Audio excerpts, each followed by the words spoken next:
ฟ้าสดใสมาวิไลเรื่องราวเบิกบา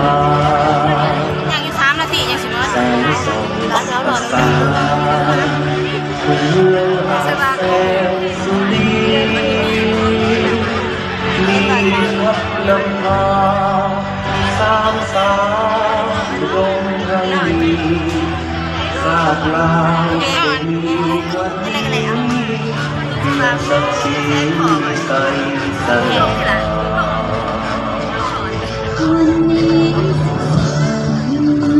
เป็นวันที่ดีของเรา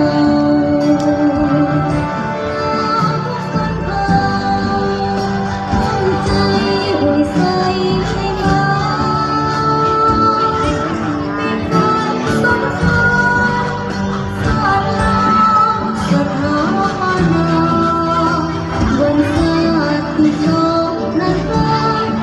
ให้กันมาฉลองใส่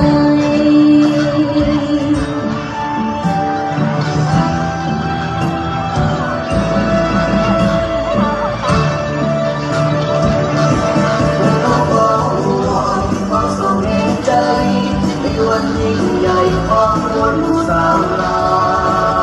วขอให้มันคงยืนยงตลอดยืนยาวของน้องสาวลาวจะเดินสู่ตลอดไปที่กาลาประเทศชาติมุ่งเมืองสุดสี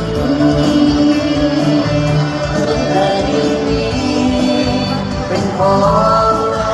ทุกคนควรจะสร้างสรรค์พัฒนาประวัติศาสตร์ของตนเพลงกันน้ำตาลมันเป็นน้ำ คำเบาเล่าเรื่องของประชาชนเอาดีมา